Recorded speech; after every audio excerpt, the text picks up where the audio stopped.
You're listening to In Defense with Dr. R.G. Willert, a Christian apologetics podcast equipping you to give a defense for the hope that is in you and to speak truth in Jesus' name. On today's episode, Dr. Willert will examine the second premise of the Kalam cosmological argument. The universe began to exist.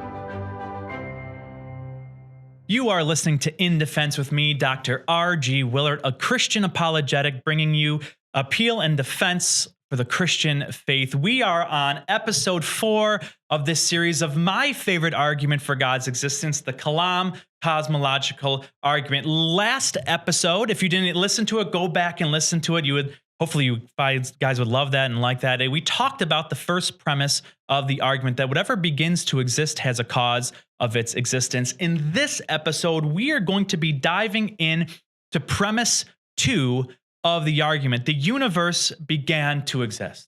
Now, before I dive into it, I want to give 2 disclaimers that I find important. The first one is this. I am going to be touching the surface level of these arguments. There has been centuries of literature on these kinds of arguments, and I can do but bare minimum within the time frame that I have of this podcast. So I want to let you know there is so much information in this. I have spent years in research, and I'm trying to give to you the arguments and the conclusion to the arguments the best I can with the time I have allotted. The second disclaimer I want to offer to you is I'm going to stick with Dr. William Lane Craig's work. Since he is the modern defender of this argument, I want to stick with his work and offer up the sections of argument that are within his literature. Now, what we find in Dr. Craig's literature are there 2 main considerations in argument for the second premise to be true and more likely to be true. There is a philosophical consideration, and there is a scientific consideration. For the first part of this episode, I want to dive into the philosophical considerations. Now, philosophical considerations are laid out in deductive form, where you have premises that lead to a conclusion. Now, a side note on this, personally, these are my favorite arguments for this premise that the universe began to exist. I am fully persuaded by the philosophical arguments in this premise. The scientific arguments for me are fascinating, and they work hand in hand with the philosophical arguments. But for my disposition, I really, really love these types of arguments. And so he lays out 2 main types of philosophical deductive arguments in the first section in defense of premise 2. And they are arguments against actual infinities existing in reality. And so here is the first of the 2 arguments I want to present to you today. Let me state it and I will explain it for you. Premise 1, an actual infinite cannot exist. Premise 2, an infinite temporal regress of events is an actual infinite. Conclusion, therefore, an infinite temporal regress of events cannot happen. Let me state that one more time and I'll explain it for you. Premise 1, an actual infinite cannot exist. Premise 2, an infinite temporal regress of events is an actual infinite. And conclusion, therefore, an infinite temporal regress of events cannot happen. Now, some of you might have gone, what in the world are you talking about?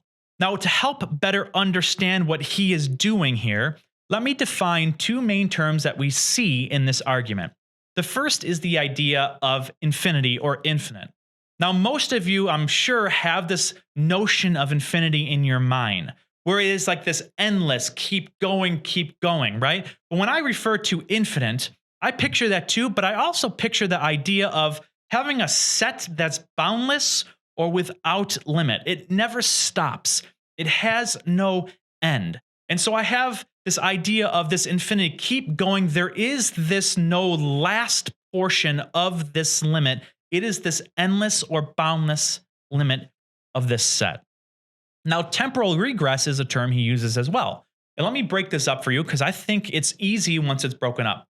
When he says temporal, it's referring to time. And the idea of regress means going backwards. So when he mentions the idea of temporal regress, he means going backwards in time. So given those definitions, this is the argument simply put. If we think an actual infinite cannot exist in reality, then we should not believe the past is actually infinite, since an actual infinite cannot exist in reality.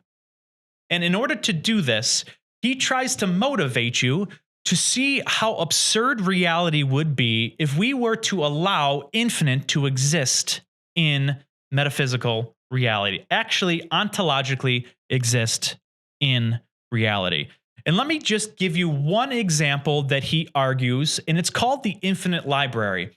If you want to know more about this, there is a ton of literature on the hundreds of paradoxes that we find when we talk about infinite limits and infinite sets. But I want to focus on the strangeness of the example of the infinite library. Now, picture for a second in your head that there is this infinite library, right? There's this huge, massive library. I don't ever know when it would be done being constructed, but just for example's sake, just say there's this library that's monstrous. And when you walk in, it is so large. There is an actual infinite amount of books on the shelves.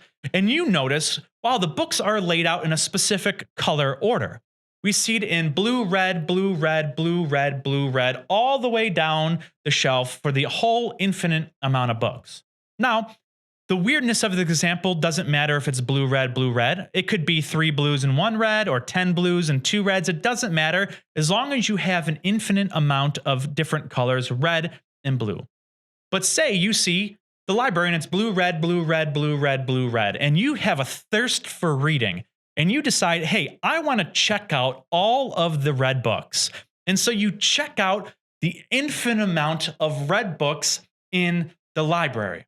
Now, what is strange about this? Well, what's strange about it is that prior to you checking out, you have an infinite amount of books. Then you check out an infinite amount of red books. Now, what you're probably thinking is you've checked out all of the books in the library. There was an infinite amount of books before you began, and you checked out an infinite amount of red books. But that is not the case. In fact, you are left with the same amount of books on the shelves just being blue than when you began, as well as when you checked out. There is still an infinite amount of books left on the shelf. Weird, right? But these types of examples would happen if an actual infinite could exist in reality. But let me get a little stranger with this example. Suppose the librarian came in and goes, I want to reorganize these shelves, right? I want to truly reorganize these shelves. And you notice that there's all of these gaps because books take up space. There's all of these gaps because of the red books being checked out. And so he wants to make room for more books on the shelf. So what he does with all of his might, he takes the last blue book and he pushes all of the blue books together to fill in the missing spaces the red books left. Now, here's the weird thing. Even though he pushed in all of the blue books to fill in the infinite gaps, he's going to find that there still is no room on the shelf, because the blue books still take up the infinite amount of room that was on the shelf. But that's also weird because there was space because of the red books. But as soon as you put the blue books together, there still is no space available. It's very, very strange. And there are hundreds and hundreds of examples of the weird things that you would have to allow in reality if an actual infinite could exist in reality. So if you don't think it can't exist in reality, then the next step is we shouldn't then think the past is actually infinite, because it would be an actual infinite amount of past days. And so if you find premise 1 to be true, an actual infinite cannot exist, we then shouldn't believe that the past is an actual infinite amount of days, bringing us to the conclusion that somewhere in the past, all of these days began to exist. The second argument in the philosophical considerations states this. And let me read this to you again, and I'll explain it once more. Premise 1.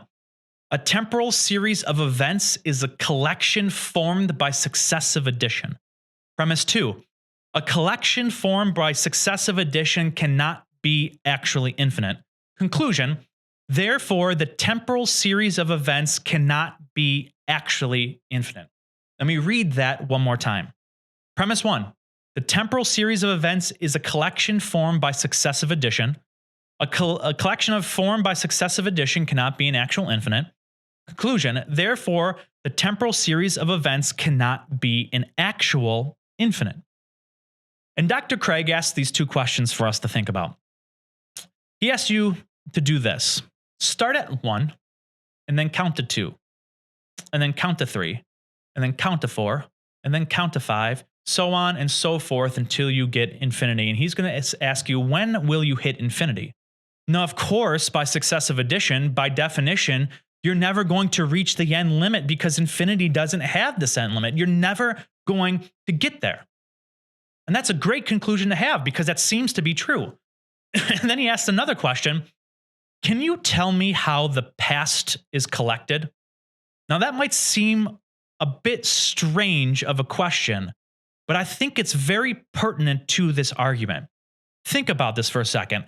If he were to ask you, how is the past actually collected? Most of us, or some of us, I should say, will take the present moment and subtract yesterday and the day after that, and the day after that, and the day after that. But in reality, that is not how we collect days of the past. Think about this. If I were to ask you, how do you get till next Friday?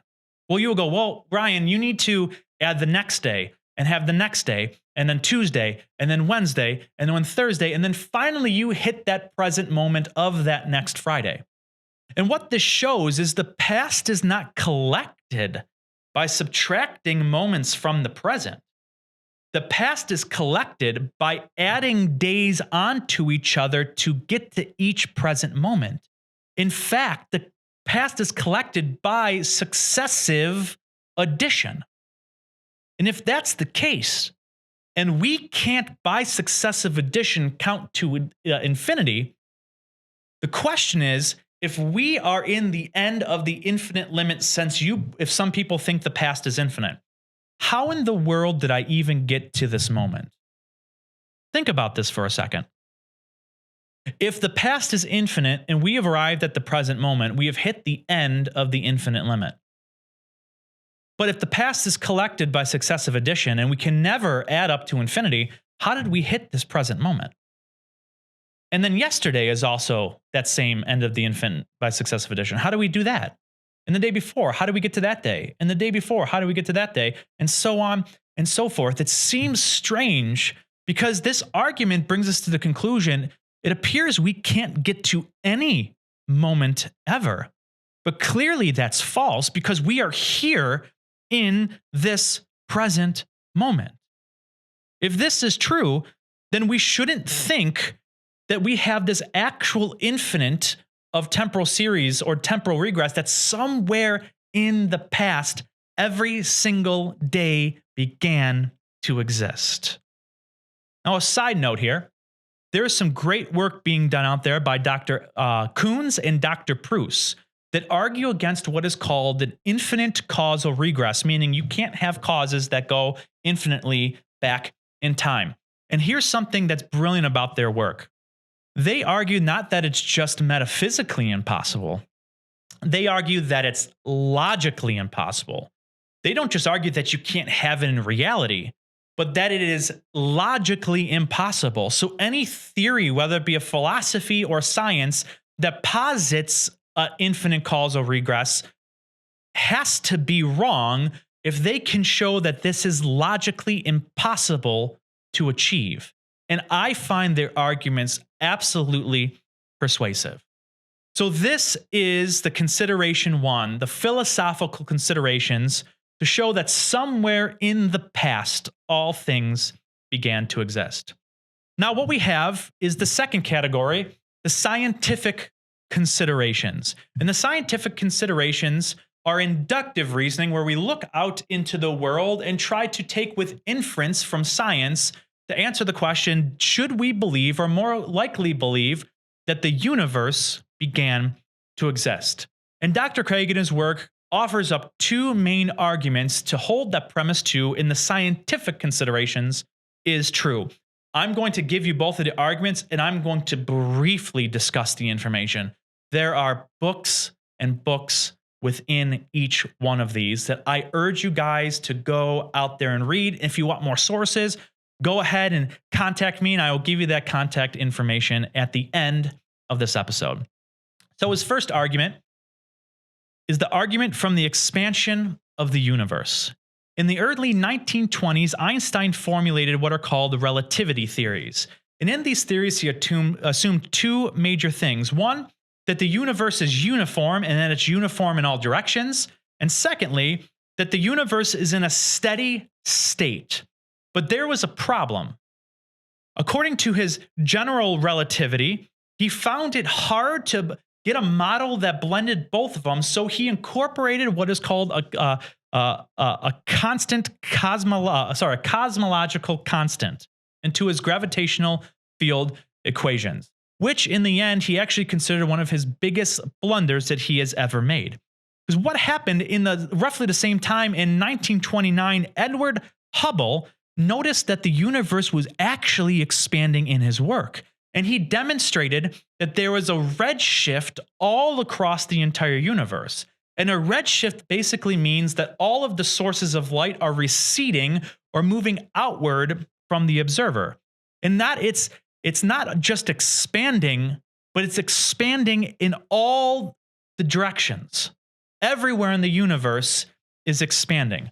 This gives us what is called the quote unquote, the common Big Bang model of cosmology. Look what Dr. Barrow and Tipler write about this. At the singularity, space and time came into existence.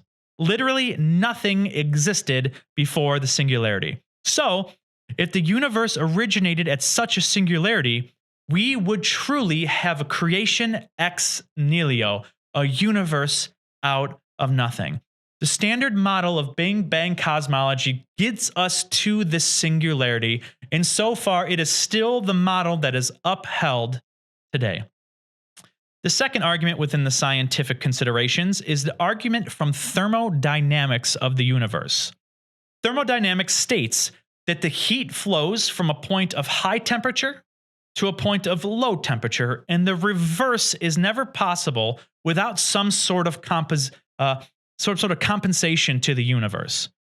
Boltzmann developed the second law to show that the leveling is founded in the tendency of any system to pass from less probable to more probable. And since the universe is a closed system, there's no energy leakage in or there's no energy leakage out. It's possible. But the problem is this: according to the second law of thermodynamics, the universe should reach this state of this equilibrium state within a finite amount of time. But the problem is this: if we are to think the universe is infinite in the past, technically the universe should have reached this equilibrium state already. If the equilibrium, according to the second law, should be reached in a finite amount of time, and the universe is infinitely old, why haven't we reached this equilibrium state?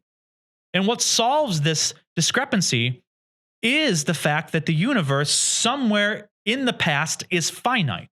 We don't know how far back necessarily concretely, but somewhere in the past, the universe is finite. If there is an infinite amount of days or moments prior to this recording, shouldn't have reached this equilibrium point already. It seems that it should have. Now, once again, there is much more to talk about in both of these sections, but from what I have offered from Dr. Craig's work, it gives reasons to think that the universe began to exist is reasonable and more possible than not. We took a look at the philosophical considerations as well as the scientific considerations to the premise too. Now, next time we meet, we're going to take a look at the conclusion that the universe then has a cause of its existence and try to determine through the Kalam, can we at all see or find some attributes of a kind of thing that would be a cause of the universe? So if any questions or comments, please reach out to us. You can find me at ryan@ryanwillert.org. That's WILLERT. Ryan@ryanwillert.org. You can find us at theriverradio.com at their podcast page. If you would like to come in and bless us and sponsor us, we would love that to walk alongside you guys. Other than that, I hope you guys have a great week, and we'll see you on the next episode for the Kalam Cosmological Argument. This podcast is a production of River Radio Ministries. You can find more podcasts like this one at riverradio.com. And if you like what you're hearing, make sure to subscribe wherever you're listening now, and be sure to tell a friend so they can listen too.